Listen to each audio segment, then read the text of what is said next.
Hi everyone, कसे आहात सर्व? आशा करते मजेतच असाल. तर इथे वेदच्या बड्डेची डेकोरेशनची तयारी चालू आहे. आम्ही आदल्या दिवशीच पूर्ण डेकोरेशन करून घेतलं होतं, पण हे जे बड्डेचे स्टिकर वगैरे होते ना, तर हे लावायचे बाकी होते. तर त्याच्या पप्पांचं तेच काम चालू होतं. माझा स्वयंपाक वगैरे चालू होता, तर तोपर्यंत त्याच्या मामाने आणि त्यांनी राहिलेलं डेकोरेशन पूर्ण केलं. डेकोरेशनची व्हिडिओ तुमच्यासोबत शेअर नाही करता आली, ते मी मागच्या ब्लॉगमध्ये पण सांगितलं की माझ्या मोबाईलची चार्जिंग संपली होती आणि कोणाच्या लक्षातच आलं नाही की व्हिडिओ घेऊ म्हणून. त्याच्यामुळे ते डेकोरेशनची व्हिडिओ तुमच्यासोबत शेअर नाही करता आली. तर इथे त्यांनी मस्त डेकोरेशन वगैरे करून घेतलं आणि छोटं मोठं जे काही बाकी होतं ते त्यांचं लावायचं काम चालू होतं. वेदला झोपवलं होतं कारण रात्री त्याचा बड्डे सेलिब्रेट करायचा म्हटलं तर त्याची चिडचिड व्हायला नको म्हणून.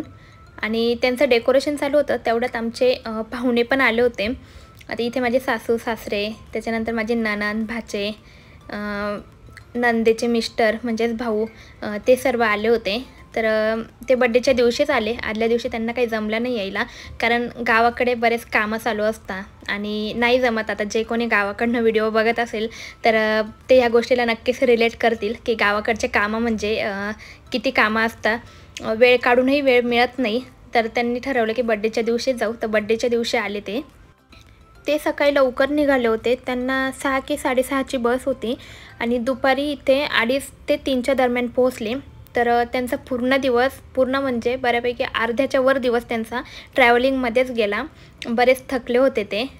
मग आल्यानंतर फ्रेश वगैरे झाले आणि जरा निवांत बसले. मग इथे मी त्यांच्यासाठी चहा वगैरे ठेवला होता. आता इथे सर्वांनाच वेदला भेटायचं होतं. सर्वांनाच असं झालं होतं कधी वेदला भेटू, पण तो नेमका झोपलेला होता. कारण सकाळी ना त्याला बराच उशीर झाला झोपायला. त्याचं औक्षण वगैरे झालं तर बराच उशीर झाला. त्याचा झोपेचा टाईम पण निघून गेला होता. तर उशिराच झोपला तो. आणि त्याच्या बाबांचं असं झालं होतं की कधी एकदाच त्याला भेटतो, कधी त्याच्यासोबत खेळतो. तर त्यांना आम्ही सांगितलं की थोडंसं झोपू द्या त्याला, कारण त्याला जर आत्ता उठवलं ना तो रात्री खूप चिडचिड करेल. त्याचा बड्डेही सेलिब्रेट करू देणार नाही. त्याच्यामुळे त्याची झोप जर पूर्ण झाली ना तर त्याचा बड्डे आपल्याला व्यवस्थित सेलिब्रेट करता येईल. मग इथून घरून काही सामान आलं होतं.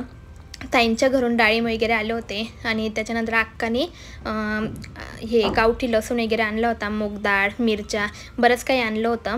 तर तेच इथे व्यवस्थित ठेवायचं काम चालू होतं. मग काय ते आवरत होती तोपर्यंत वेदाही उठून गेला. मग इथे मी त्याला लगेचच जेवू घातलं आणि तो ना इथे सर्वांना एक एक कला करून दाखवत होता. त्याला काय येतं ते सर्व करून दाखवत होता. त्यानंतर वेदला असंही संध्याकाळच झाली होती उठायला. मग त्याचं जेवण वगैरे झालं, त्यात बराच टाईम झाला. मग त्यानंतर वेदची तयारी करून घेतली आणि लगेचच त्याला केक कटिंगसाठी घेतलं. कारण ना तो जरा आज जास्त चिडचिड करत होता. एवढ्या सर्व पाहुण्यांना त्याने आज पहिल्यांदा बघितलं होतं, कारण त्याच्या आजी बाबांना भेटला होता तो, पण तो बराच लहान होता तेव्हा. खूप दिवसातून आज भेटला तो. त्याच्यानंतर त्याच्या आत्याला, मामांना, त्याच्या दादाला, सर्वांना तो बऱ्याच दिवसातून भेटला. त्याच्यामुळे तो जरा जास्तच चिडचिड करत होता, रडत होता. पण तो ना असं अनोळखी व्यक्तीकडे जातो, त्याचं तसं काही नाही आहे. आम्ही मॉलला वगैरे जातो ना, ओळखीचा माणूस नसला तरी तो जातो. पण त्याला आजच्या दिवशी काय झालं होतं ना ते मला अजूनही समजलं नाही, का बरं तो एवढा रडत होता. एवढे सर्व नवीन चेहरे बघितले म्हणूनही शक्यतो तो रडत असेल, कारण प्रत्येक बाळाचं असंच असतं. नवीन चेहरा दिसला की थोडंसं बाळ रडतंच. त्यामुळे बड्डे थोडासा घाईघाईनेच झाला, कारण तो नंतर बरीच चिडचिड करायला लागला होता. आणि मग बाकी मला पण जास्त काही व्हिडिओ घेता आले नाही, कारण तो रडत होता. त्याच्यामुळे आपल्यालाही बरं वाटत नाही की तो रडतोय ना आपण फक्त व्हिडिओज घ्यायची, आपलीच हौस करायची. त्याच्यामुळे मी ती व्हिडिओ पण स्टॉप करून दिली आणि त्याचा मग खूप घाईघाईने बड्डे सेलिब्रेट केला. आणि मग जेवढ्या काही व्हिडिओच्या क्लिप होत्या माझ्याकडे हेच मी तुमच्यासोबत शेअर करते. तर प्लीज तेवढं तुम्ही समजून घ्या. आता लहान बाळ आहे म्हटलं, लहान बाळाला पहिला बड्डे काय असतं हे कळतच नाही. त्याच्याचमुळे आम्ही त्याचा बड्डे घरी करायचं ठरवलं. जशी प्रत्येक बाळाच्या मम्मी पप्पाची हौस असते ना की आपल्या बाळाचा बड्डे खूप मोठा करायचा, सर्वांना बोलवायचं, हॉटेलमध्ये करायचा, तशीच हौस आमचीही होती.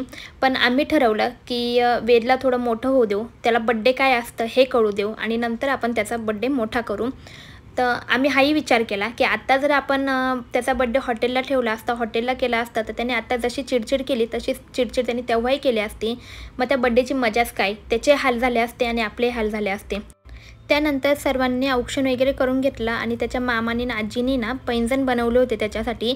तर माझी मम्मी तेच त्याच्या पायामध्ये घालत होती आणि त्याच्या आत्याने पण चांदीची चेन बनवली त्याला.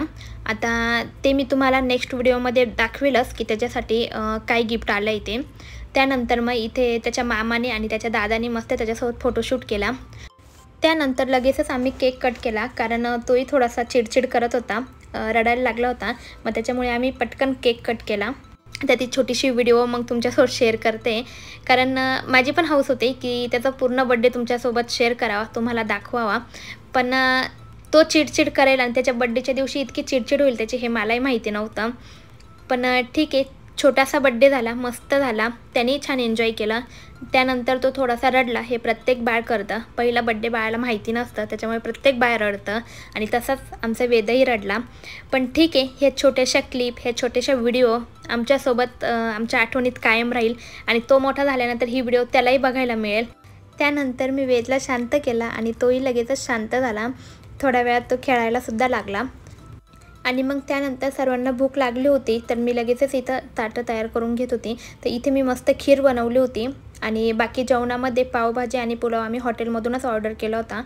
तर त्याची मी व्हिडिओ नाही घेऊ शकली, लक्षातच नाही राहिलं. तर असा त्याचा बड्डेचा जेवणाचा मेनू होता, पावभाजी, व्हेज पुलाव आणि मी घरी खीर बनवली होती. तर असा त्याचा छोटासा मस्त बड्डे सेलिब्रेट झाला. तुम्हाला हा व्लॉग कसा वाटला ते मला कमेंटमध्ये नक्की कळवा. व्लॉग आवडला असेल तर लाईक, शेअर, सबस्क्राईब नक्की करा. भेटूया आपण अशाच एका नवीन व्हिडिओसोबत. तोपर्यंत बाय.